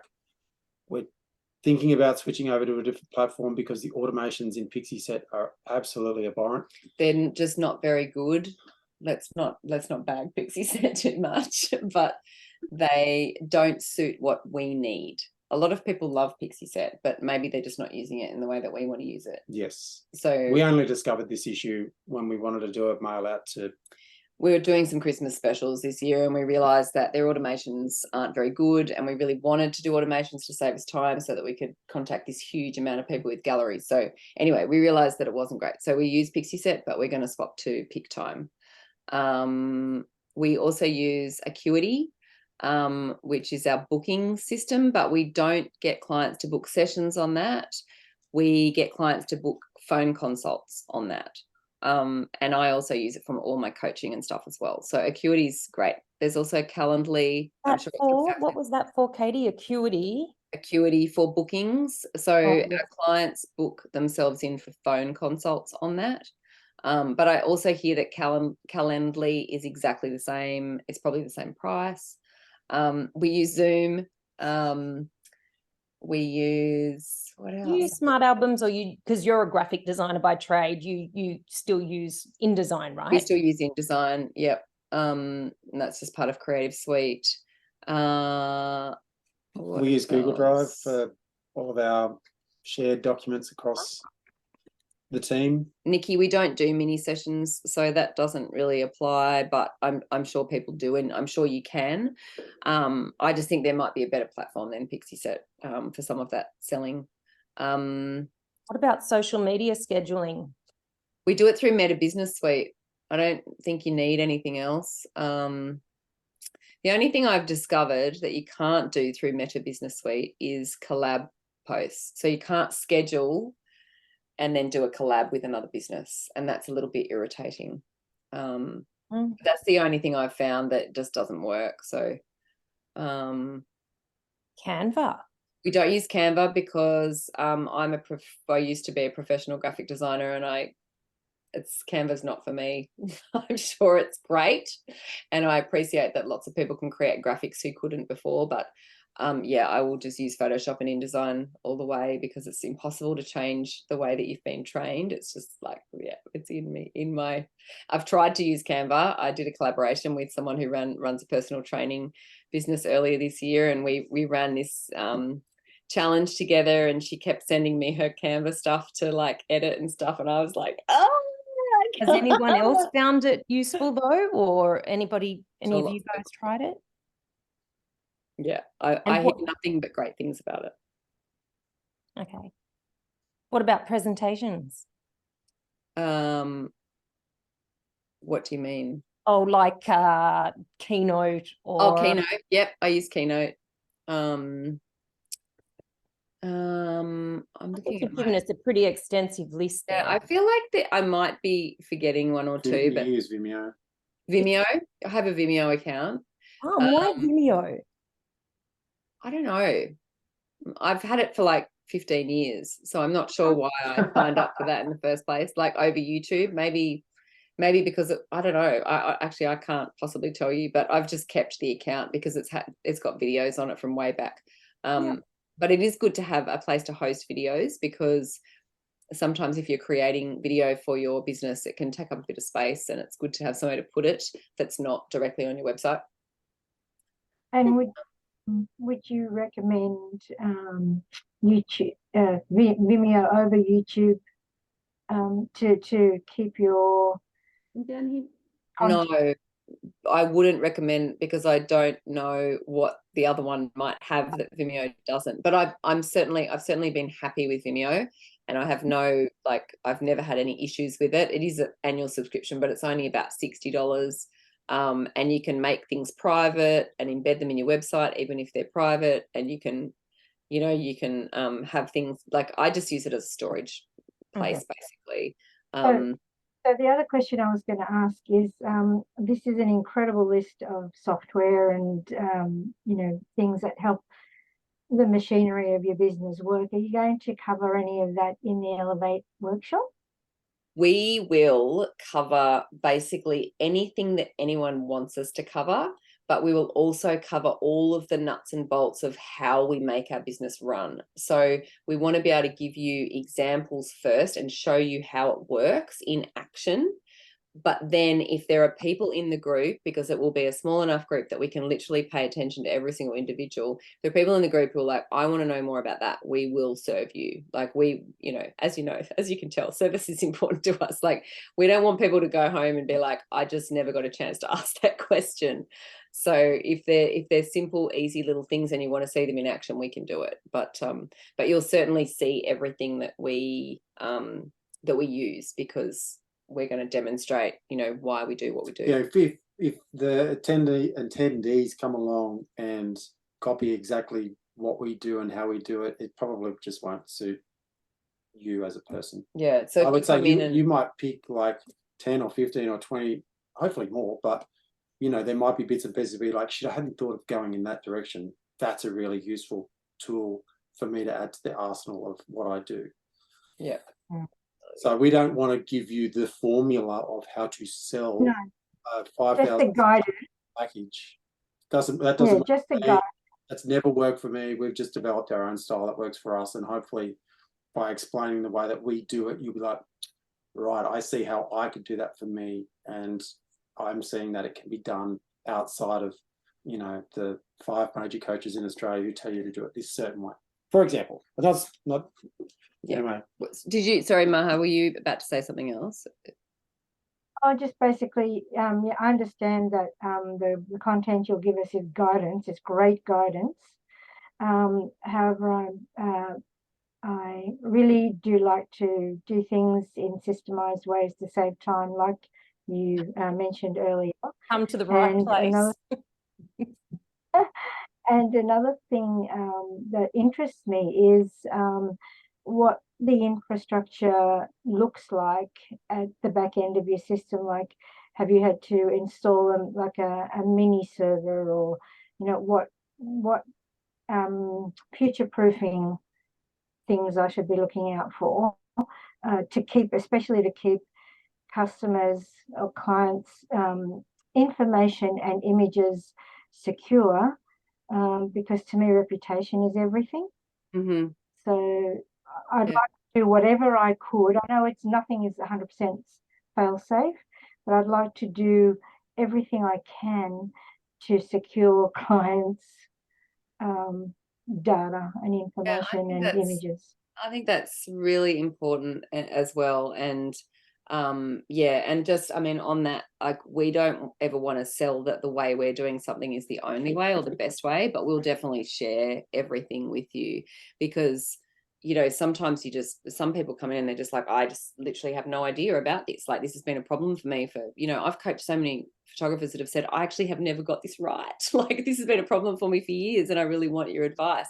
But of course, you know, if you say, I need to resolve this and this is why, and these are the things that I need to take into account, then we'll try and come up with a solution for you. Because I know that people are going to come in with problems and with challenges that they've been struggling with for a long time. And I want to make sure that when they walk out the door, they have a solution for it and a plan, you know, because that's what is the hardest thing about business, is being isolated and just being like stuck in that overwhelm and indecision, or knowing that there's another way, but you just don't know what it is. So yeah, it's like, if you look at our Lightroom cataloging, you might go, oh, because I did this when I saw Katie doing it, because my cataloging system was completely different in the way that I named files, and the way that Katie was doing, I'm like, oh my God, that makes perfect sense. Why did I never think of that before?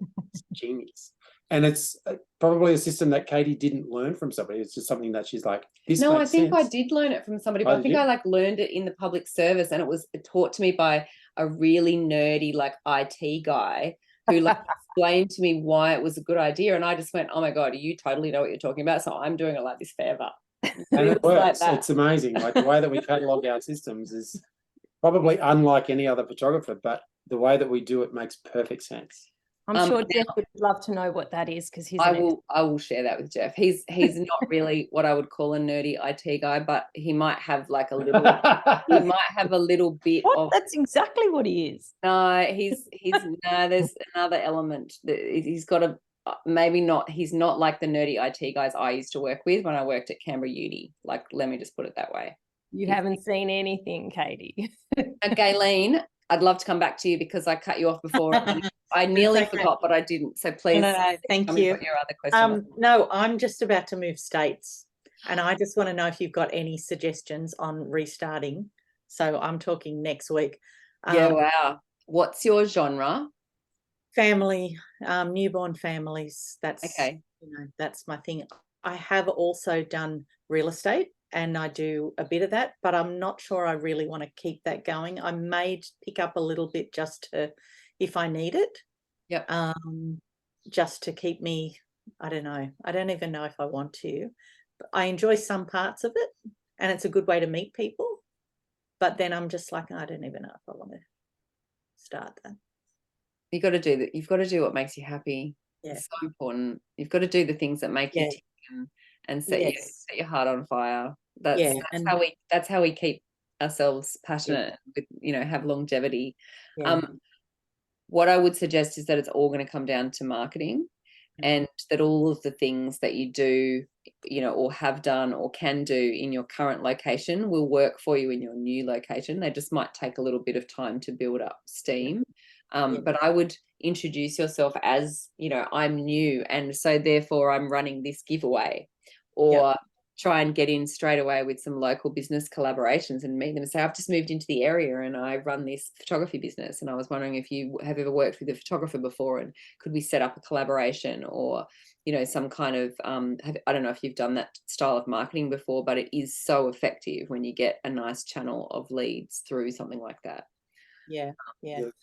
Nothing more substantial value wise than having another business endorse your business. I actually have just been doing the last couple of days, which is a collaboration with the local breast cancer foundation.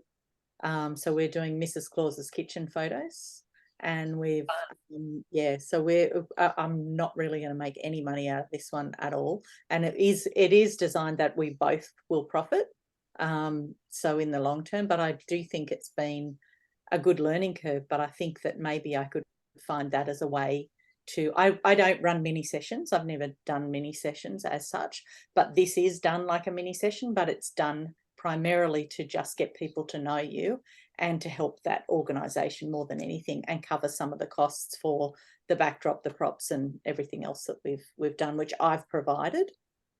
So I was thinking maybe I can pick some sort of business that I can help. Perhaps, I don't know what your thoughts are on that. Yes, I think there are always wins to be made when you offer your services, your expertise, across to another business. I mean, I shouldn't say always. Sometimes it's a dud. Like that can happen. I guess you need to think about, do your research and think about who you're aligning yourself with. But yeah, building relationships in community like that can be really beneficial. And the other thing I wanted to add to as a suggestion is to use Facebook ads to introduce yourself to the community, like opening special, and it might piss off some other local photographers, but don't worry about those. Just get yourself out there. And if I were you, I would probably have about 3 or 4 different touch points where you can really just flood people's feeds and the local community as much as possible in those first 2 or 3 months, and then see what comes out of it from that. So giveaway, collaborations and social media ads. And Facebook ads have been particularly successful for photographers, is my understanding. I mean, there's so much conjecture about it though. I'm in groups where it's very up and down. A lot of people talk about how, they don't work anymore. And, but I think like anything, sometimes one person's idea of something not working is that they tried it for 3 days and it didn't work, and so they turned it off and never tried it again. And someone else's idea is they tried it and they did it and they ran 10 different ads and they kept trying and they kept doing it over 6 months and they got 1,000 leads. It's just very different. I mean, they're two very extreme examples. You've got to get the right recipe. Yeah. There's a particular photographer I remember reading a little while ago. He was talking about Facebook ads and how he'll run a number of different ones at once, and as soon as one stops working, he just turns it off, and then he watches the rest, and then another one stops working, because they run out of steam after a while, and no one tells you this stuff, but they get saturated and they stop working. So then you turn them off and you have to make a new one. And because most of us are not educated about Facebook ads, we go, oh no, what have I done? I'm hopeless. But actually, that's just the nature of the beast, and you just have to pick it back up and do another one. See, that's another drop of gold right there too. Bloody more where that came from. So I'm going to just jump in here to say that we're getting very close to 9:30 now. So I'm wondering if anybody else has any burning questions before we wrap it all up. Jade, did you have a question? Because she took herself off mute and then she put herself back on again. So I wonder if she has got one and she's just got shy. No, I don't. I put myself back on mute because I was yelling at the kids upstairs. So now I have one See here. you. It's good to see you, Jade. You too. No more questions from anyone. I mean, I know we could go on endlessly. And Nikki, maybe, so I see you had one about negotiating requests for school events. Yeah, I've just got a kid who's finishing year 6 and I'm doing the formal this tomorrow night actually. I'm photographing it with a little photo, proper sort of setup. But then, of course I want to sell the photos, but I'm feeling like I do these little jobs and they sap my energy. I did the kindy play free, but I made maybe $300. It's just like little bits here and there, but I'm wondering if it's worth it because it does put my awareness out there to the other parents that this is a professional photographer in our cohort, I guess. But then, and I'm doing it for marketing, and really it's like, I should, staying top of mind.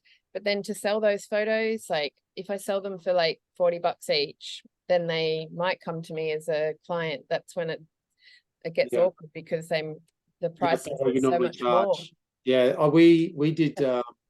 We had a preschool approach us not long ago, Nikki, and we're like, how do we deal with this? Because we've never done that before. So they were having a fete, and they're like, we would like to give our clients some the opportunity to have a photograph, like a family photograph or a photo of the kids. And we're like, oh, this actually could be a good opportunity for us to get in with a new community. And we had the same conundrum as well. Like it kind of felt superfluous or actually quite negative to sell photographs in the same way that we would try and sell them in the studio. So what we did was we set up with the school, this is how much it's going to physically cost us to produce an 8x10 and a mat. We suggest you cover that cost and add on a premium that's pretty much a donation to the school. So they were paying $40. Can't remember now. It was $40. The cost of the mat, the 8x10 and a mat, was $8. So they reimbursed us for the cost of that. They set the sessions 5 minutes apart. So they set up the calendar. They booked them in. I was set up in a spot to photograph them. They came in. I did the photograph. I had someone helping me manage them. I wasn't selling photographs. The package that they pre-bought gave them a photograph. At the end of it, we sent them a digital file of that photograph at no cost as well. Well, the cost was in the $40, which is nothing. It kind of was like managed through the school, and Heartstory's doing those photos for them. So it wasn't like Heartstory was selling those photos. We didn't have to do any admin. We didn't have to, like, the effort on our behalf was really low.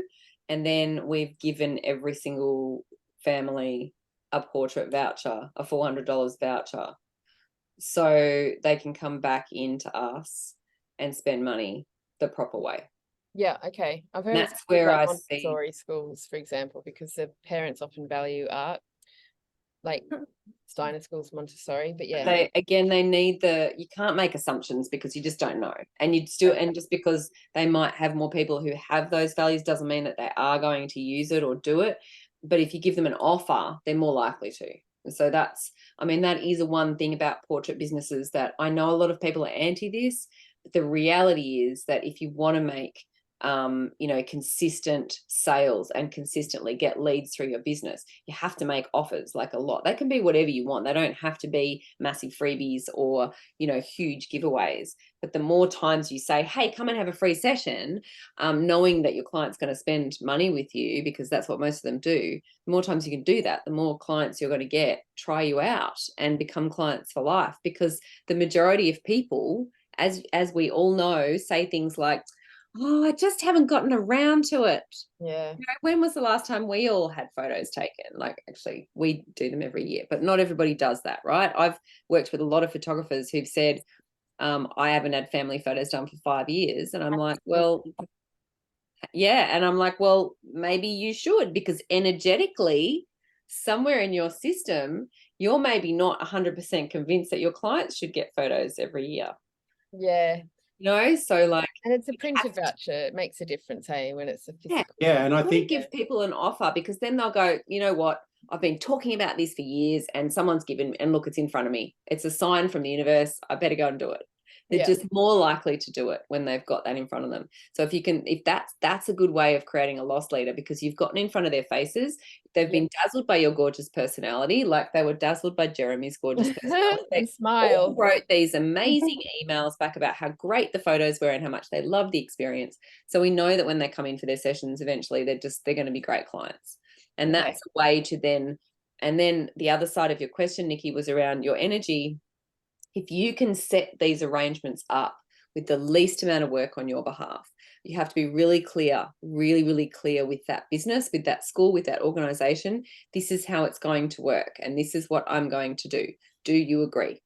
You have to be quite officious and businesslike with them, because otherwise it's just like Jeremy's pull your pants down thing. Yeah. You say, oh, that's fine. I'll come and do your photos, and no, don't worry about it. I can do that. Like the next thing, you've just worked 6 hours for $40, and no one wants that.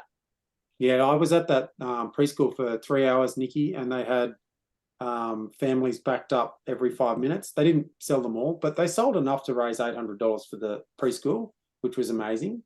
And they did all the admin work. I didn't charge them anything to be there. The only thing that we charged them was our cost of goods. But the goodwill that Heartstory brought to that preschool was great, because the preschool was like, oh my God, that was amazing. We want you to come back and do it again. And oh my God, you've got 190 families in here that I could potentially give a discount to come in and have a session. Yeah. Like if we got 190 of those families, that's more than That's half a year's huge. worth of work. Did you say that like 20% or 50% of what they buy is going back to the school or something? All of it, except for the Oh, right. cost of the sale. So they bought, each one of the Okay. families was the $40 that they paid, got them an 8x10 in a mat and a digital file. They didn't know what the breakdown of cost was, but Yeah, we I see. charged them that $8, and the $32 left over was a donation to the school on our behalf of time. Oh, okay. There are opportunities out there that can make you money and profit, and there are opportunities out there that can give you opportunities to make you money and profit. And that particular one is one of those opportunities. So, it's, and I hope that made sense. It's like that opportunity, when they came to us to ask us to do that, my first question was, how much are you going to sell the prints for? And when they told me, I don't know, $25, $30, I was like, straight away, I was like, there is no way this is going to make us any money or even cover our time. So there's no point looking at it from that point of view. So then it's either, what can we get out of this? Is it valuable to us? Oh, there's 190 families who have kids at preschool age. Yes, we can get something out of this because we want in on that community. So then it becomes less about the actual experience of the shoot and more about the opportunity that comes from it. And that's what you were saying as well, Nikki, like getting in front of all those people, but just being like a passing thought of, oh, there's Nikki again. Isn't she fun? Like, that's not enough. You want to be like, I got the voucher. I'm going to do it. I've been putting this off for 2 years. Yeah. Right. I'm It's booking. going to be pretty spectacular. We've got balloons, a beautiful setup, and the family come in for a photo. Probably have only about 2 minutes for each family. One of them will be mine. I'm going to have to get someone to take a photo of me and my family, but it's worth it, right? Their kids are finishing primary school. So that's a milestone. Yeah. Give them a voucher. Like, definitely give every single family a voucher and follow up and remind them of the expiry, and just put a lot of effort into that process. Don't worry about the process of actually shooting it. Just do that and wear it, but give them all a voucher and get it in your CRM and follow up on them. Like it can be so lucrative. Photographers miss out on leads and bookings because they don't do those types of things. Well, that's the perfect segue for me, Katie. It is. Thank you very much. I'm going to wrap things up now, but I just wanted to say a few final things, which is Katie and possibly Jeremy, I'm going to assume, because we just haven't negotiated all the details, we'll be hosting another Zoom session in January, which is specifically about our portrait collection books, which I know also provides a lot of goodwill and expands your network as well. We'll confirm when that is in the next few days.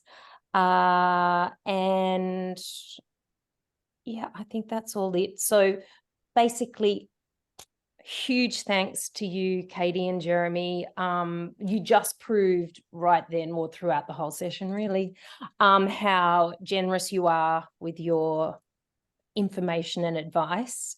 and, you know, your real life experience. And I'm sure you would have gone on then, but I'm going to save you from having to do that. And also the other thing was the personalized approach that you took to it. Like, you're taking into consideration what each and everyone who asked a question, you know, what their whole question and the way they ran their business and their lifestyle, you take that all into account. So basically, I hope that everybody felt that they got little gold nuggets tonight. I'm sure you did. And thank you guys for making your offer available to them for Elevate. I'll include that in the email. I'll also include the link to the recording. And there were a few other things I was going to include. I will also be following everybody up too. So anything you missed about details, you can get that, because I will be emailing you. My brain is starting to fade. I can feel it. Yes, it's time to go. But I think Nikki's final note there was lovely, that you're the best photographers, best coaches out there, all from heart and soul. Oh, I need a screenshot of that one. That's cute. Thanks, Nikki. That's really beautiful. I also wanted to say too that if anybody wants to or needs to talk further about whether or not this is the right decision for you to come to Elevate to, just reach out to me on my DMs. Probably on Insta is the best. I have boundaries in my life, but I don't say, if you message me on this date, I won't reply to you, but I'll just reply to you when I get your message. Okay. So if you want to ask questions or you want to chat, just reach out to me directly, which is the KDK way on Instagram. You probably already follow me. So just reach out on there and I'll help you out. Okay.